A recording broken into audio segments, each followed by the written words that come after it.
What if I told you that behind history's most powerful empire stood not just a mighty conqueror, but his equally formidable daughters? While most people know Genghis Khan as the fearsome warrior who built the largest contiguous land empire in history, few realize that his daughters were the secret architects of his success. In the harsh steppes of 13th century Mongolia, Genghis Khan perfected an ingenious strategy that historians now call daughter diplomacy. Unlike other rulers who simply married off their daughters for alliances, Khan transformed these marriages into masterful political chess moves that would reshape Asia and beyond. Here's how it worked. Khan would offer one of his daughters in marriage to a neighboring king or ruler. But these weren't simple diplomatic unions. They came with strict conditions. First, the prospective husband had to dismiss all his other wives, ensuring Khan's daughter would be the sole influence in his court. This clever requirement eliminated potential rival influences and consolidated power around his daughters. But Khan's strategy didn't stop there.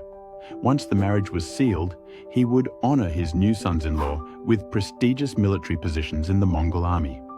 These positions always happened to be in the front lines of battle, where casualty rates were highest. It was a deadly trap disguised as a privilege. Many of these sons-in-law met their end in combat, leaving Khan's daughters as widowed rulers of their deceased husbands' territories. This was exactly what Khan had planned. His daughters, raised in the art of leadership and warfare, were far more loyal and competent administrators than any son-in-law could ever be. They created a protective ring of territories around the Mongol heartland, each governed by a woman who shared their father's vision and military expertise. Take Alakai Beki, one of Khan's most capable daughters. After her husband's convenient death in battle, she ruled the Ongud people with remarkable skill. She led armies, administered justice, and maintained crucial trade routes that kept the empire's lifeblood flowing. Her sister Chachaigan demonstrated similar prowess in ruling the Oirat people, transforming her territory into a crucial buffer state that protected the empire's western flanks. These widowed daughters became the backbone of Khan's expanding empire.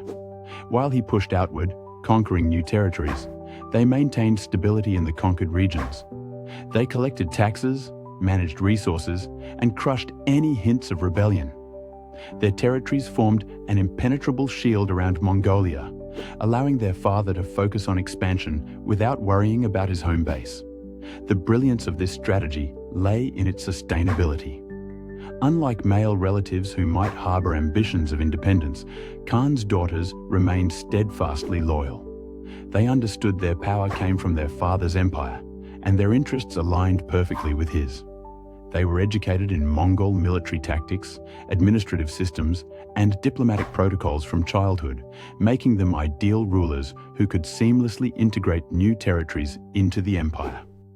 Through this cunning combination of marriage diplomacy and calculated military assignments, Genghis Khan created a network of loyal, capable female rulers who were instrumental in building and maintaining his vast empire.